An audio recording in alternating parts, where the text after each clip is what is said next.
네, 안녕하십니까. 신기수입니다. 자, 어제 미국 증시가, 이제 좀 나쁜 쪽으로, 결론이 났네요. 하락 마감을 했고, 하락 마감한 형태도 이제 뭐 거의 종가, 저가 부근으로 하락을 하면서, 그러면 추가 하락의 어떤 유력한 정도로 이제 마감이 좀 됐습니다. 어제 이제 뭐 다들, 뭐 뉴스들 보셨겠지만, 기준금리는 0.75% 인상을 했습니다. 0.75% 금리 인상은 시장이 이미 예상을 했던 부분이기 때문에 0.75% 금리 인상 이후에는 오히려 시장이 좀 반등도 나왔어요. 그래서 어제 보면은 뭐 고가가 1% 넘게 올랐습니다. S&P 500 같은 경우에. 그랬는데 이제 뭐 이제 뒤쪽에 이제 또 이제 파월이 또 매파적인 발언을 또 했네요. 인플레이션을 2% 내리는데 매우 단호하고 그리고 일이 끝날 때까지 멈추지 않겠다라고 이제 이야기를 했습니다. 이 얘기는 이제 인플레이션이 2%를 향해서 확실히 빠지고 있다라는 어떤 징후가 보일 때까지는 금리 인하를 하지 않겠다라는 이제 뜻이 되어 있고요. 또 금리 인상 속도도 더 이제 추가될 수 있다라는 부분, 이런 부분이고, 또 이제 경제 성장률 전망치도 상당히 낮춰져 봤습니다. 올해 경제 성장률 전망치를 미국과 관련된 거죠. 1.7%를 잡고 있었는데 그동안에 이거를 0.2%로 내렸습니다. 1.7에서 0.2로 내렸다는 것은 경제 성장률 전망치가 0.2%라는 것은 이것은 실질 성장은 거의 역성장으로 보는 거죠. 그러니까 이렇게 낮춰 잡는다는 뜻은 뭐냐면은 경기는 포기하겠다는 거예요. 그러니까 물가 잡는 게 먼저기 때문에 경제 성장률이 이렇게 낮아도 별로 신경 안 쓰겠다 이 소리죠. 또 내년도에 대한 것들도요. 1.7%가 경제성장률 전망치였는데 지금까지 1.2%로 낮춰 잡았습니다. 그러니까 지금 이제 연준 입장은 아주 확고합니다. 경기 오히려 꺾이는 게 낫다 이런 거죠. 뭐 이제 집값 떨어질 거다 이런 얘기까지 하는 거 보니까 오히려 부동산 경기가 하락해야만 물가 잡는데 도움이 될 거라고 생각하는 것 같고, 또 지난번에 고통 뭐 이런 얘기 했을 때는 이제 실업률, 오히려 좀 실업률이 좀 올라갔으면 좋겠다라는 내심도 좀 보이는 듯한 발언을 했었기 때문에 이제는 고용도 좀 꺾이고 부동산 시장도 좀 꺾이고 이런 신호가 나타나야만 연준이 그때부터 이제 경기를 좀 쳐다보겠다 이런 신호를 보여요. 근데 이제 어제 이렇게 0.7% 올리는 것도 시장의 예상치였고요. 또 파월의 어떤 이런 정도의 발언은 시장의 예상치를 크게 넘어선 건 아니에요, 사실은. 근데 어제 사실 시장의 예상치를 크게 넘어선 게 뭐냐면은 점도표였습니다. 점도표가 특히 이제 올해 연말 금리 목표가 6월 달에 3.5였거든요. 근데 요번에 나온 게 보니까 4.4까지 나왔어요. 그래서 이거는 거의 1% 가까이 지금 금리 목표가 올라갔잖아요. 연말 금리 목표 4.4. 내년도는 4.6. 저만 해도 지금 연말 금리 목표 많아야 4.0 정도일 거 아니겠는가. 이렇게 예상을 하고 있었는데, 이게 완전히, 이제 뒤통수를 맞은 기분이에요. 4.4라면 엄청나게 좀 높죠. 지금이 3.5니까, 이번에 올림으로 해가지고 참, 올리면서 3.25가 됐죠. 2.5에서 0.7 올렸으니까 3.25가 됐고, 3.25에서 4.4라면 4.5 될 수 있다는 소리잖아요. 4.5가 되려면은, 얼마가 가야 되냐면은, 1.25가 올라야 되죠. 그럼 이 얘기는 뭐냐면 11월, 12월 두 번 남았는데, 한 번은 자이언트 스텝 0.7을 해야 된다는 소리예요. 그러니까 결국에는 이 얘기는 뭐냐면은, 11월 달에 자이언트 스텝이라면은 지금 9월 달이, 저는 이제 그래도 9월 달에 금리 인상 폭은, 피크아웃이 되는 거 아닌가. 이제는 0.75 하고, 그리고 11월 달, 12월 달은 뭐 0.5 이하로 내려가는 거 아닌가. 이 생각을 하면서 피크아웃, 전망을 했었는데, 이제는 11월 달도 거의 0.75로 봐야 돼요. 이렇게 되면은.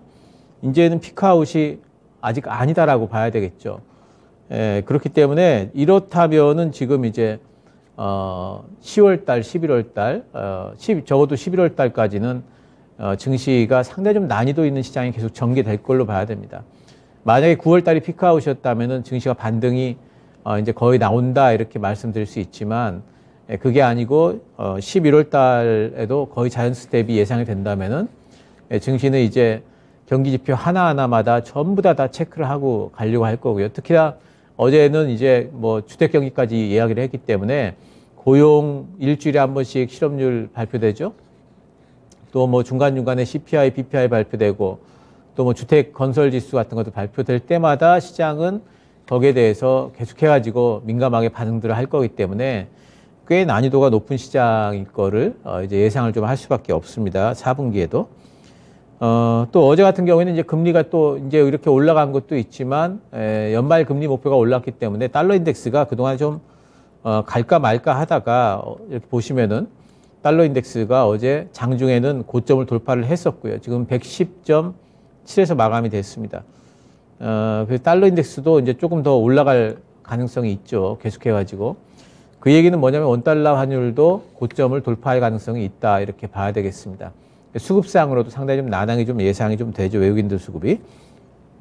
어쨌든 글로벌 증시는 어제 이제 S&P 500을 보시면은 제가 S&P 500이 3,850이 안 깨져야 된다 말씀드렸죠. 근데 깨졌습니다. 이렇게 되면 3,700까지는 뭐 이제 쉽게 내려올 것 같고요. 그 이후에도 추가 하락이 가능하냐 안 하냐 이것을 우리가 뭐 예상하기는 힘들어요. 그래서 지금은 뭐 글로벌 증시, 뭐 미국 증시뿐만 아니라 우리 증시도 마찬가지고 바닥이 어디쯤에서 형성이 될 것 같다 이런 예상을 하지 마시고요.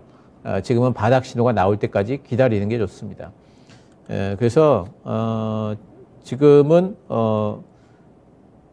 오늘 일단 빠졌기 때문에 지금 빠진 부분들이 있기 때문에 뭐 당장에 어쨌든 간에 이제 매수 뭐 들어가실 분들은 안 계시겠죠. 이번 주는 일단 지켜봐야 되겠고요. 오늘 이제 목요일이니까 오늘 내일 일단 지켜보고 제 생각에는 다음 주를 지나면서 좀 변동성이 좀 있다가 9월 말쯤에서는 이제 바닥이 한 번은 잡힐 것 같아요. 그래도 반등이 한 번 좀 나오고 물론 반등이 나온다고 연속적으로 계속 가지는 않겠지만은 그래도 바닥잡이 형태의 어떤 움직임은 9월 말쯤에는 한 번 좀 나올 것 같습니다. 왜냐하면 이제 다 드러났거든요. 연말까지 금리 경로가 어떻게 될지, 금리 인상 경로가 어떻게 될지 이런 것들이 거의 드러났기 때문에 또 이제 연준에서 생각하는 내년도 최고 금리 어느 정도일지 수준일지 이런 것들이 다 드러났죠. 그렇기 때문에 이제 9월 말쯤에는 바닥잡이를 좀 할 것 같아요. 근데 그 전에 변동성이 상당히 심해질 수 있기 때문에 이번 주는 일단 두고 보고 어쩌면 다음 주부터는 매수가 좀 가능한 구간까지 접어들 수도 있습니다. 그래서 그런 것들은 좀 더 지켜보기로 하고요. 뭐 그 관심 섹터는 저는 이제 계속해가지고 말씀드리는 섹터들 관심권에 두시되 지금은 이 섹터들 중에 어느 쪽이 먼저 갈 거냐 이런 것들을 확인을 해봐야 되기 때문에 그냥 관심권에만 두시면 되겠습니다. 자, 오늘 뭐 준비한 종목은요 동화기업입니다. 2차 전지 소재 업체죠. 여러분들이 동화기업에 대해서는 뭐 제가 이제 그 계속해가지고 그 시장 좋을 때 작년까지도 계속해서 좀 추천을 드렸던 부분이 있는데 지금 이제 충분히 좀 조정을 좀 받고 반등이 나오는 부분인 것 같아요. 본업이 뭐냐면 목재 부분입니다. 이 회사는 목재 부분이고 본업 부분은 지금 별로 안 좋아요. 지금 왜냐하면은 지금 이 목재 수급이 지금 난항이에요. 목재를 베트남도 그렇고 우리나라도 그렇고 지금 벌목을 지금 제한하고 있어요. 그렇기 때문에 지금 수급이 좀 이쪽도 지금 원자재 난 겪고 있는 거고 또 자회사 대성목재가 좀 셧다운 한 달 정도 했었습니다. 이런 것들 때문에 영업이익이 좀 상반기 때 하락을 했었고, 근데 이제 중요한 거는 이제 이 회사가 지금은 이제 목재 회사로 보면 안 되죠. 2차 전지 소재 업체로 봐야 되는데 전액 부분은 매출액이 동아인력에서 하고 있죠. 굉장히 지금 순항을 하고 있고 흑자 전환도 했습니다. 상반기 때는 캐퍼 증설도 있습니다. 지금 5만 3천 톤인데 이거를 10만 3천 톤까지 5만 톤을 증설할 건데 이걸 어디다 하냐면은 미국에다 해요. 미국에 지금 공장이 없거든요. 지금 이 회사가 갖고 있는 공장은 헝가리, 중국, 우리나라인데 미국에다 지금 공장을 5만 톤짜리를 짓습니다. 그러니까 이건 IRA 수혜를 기대를 할 수가 있겠죠. 요즘 그리고 이제 회사 뭐 수급과 관련해 가지고 뭐 투신이고 연기금이고 좀 실거래를 이제 들어오고 있습니다. 시장이 아마 눌리면 이 종목도 뭐 좀 눌리긴 하겠지만, 그러면 아마 이제 기회가 될 것 같아요. 자, 차트 보시면서 매수가는 어제 87,000원에서 끝내는데, 매수가는 제가 좀 낮게 잡았습니다. 77,000원까지 잡았습니다. 77,000원 밑으로 빠지면은, 그럼 매수를 좀 할 수 있도록 하고요. 목표가는 88,000원 잡도록 하겠습니다. 전고점 부분이고요. 손절가는 지금의 21선 부근 7만 원으로 잡도록 하겠습니다. 자, 어쨌든 뭐 그 오늘 내일은 시장 좀 보시면서 아무것도 별 할 필요가 없는 아마 이제 그런 날일 거예요. 어떻게 움직이는지 좀 더 지켜볼 필요가 있겠습니다.